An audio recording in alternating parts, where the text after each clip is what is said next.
今开始赶紧来关心野球。世界12强棒球赛，台湾队拍入前4强。昨昏呢已经坐飞机去日本东京，第2日明仔就要开始4场战。第1场咱会对委内瑞拉，台湾队长陈吉宪讲，大家会真打拼，为台湾摕到好成绩。参加世界12强棒球赛4强决赛，中华队19出发去东京，所有人拢穿西装。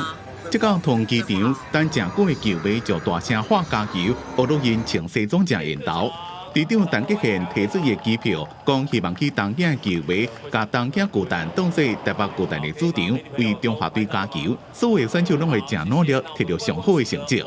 我们拿到机票，很开心啊！我们的努力得到的收获，就是进复赛的我们今天能够穿得很帅，然后穿着西装，然后很光荣的、很骄傲的坐飞机去东京。我们会很努力，100%的为台湾拿下好的成绩。机场公司出动2台消防车，伫停机坪的航机向后壁塞的时阵，替选手的航班喷水，执行水门礼，祝福比赛会当顺利圆满。伫日让21年了，搁再晋级全世界成棒顶级比赛的4强赛。自2月开始，中华队甲委内瑞拉、美国抑个日本要拍超级双环赛，抢拍冠军赛机会。委内瑞拉即马伫咧中职拍机会。统一赛王牌投手圣骑士、富邦悍将的弗兰哥加罗哥，这边拢有伫咧委内瑞拉队内面，爱特别注意。如果真的是圣骑士的话，或不管后面你包括罗哥、包括弗兰哥上来，你就当成是好像职棒的那种对战，我碰过的人这样的方式在打就好了。中华队复赛3场比赛拢是客场，前2天也拢败伫咧中投控球。若是对方派较了解中职的样投，中华队才有更加悬的掌握度。台湾选手伫咧19日到4点外来到日本东京，暗时到东京巨蛋饭店。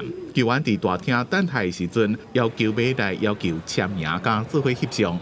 记者综合报道。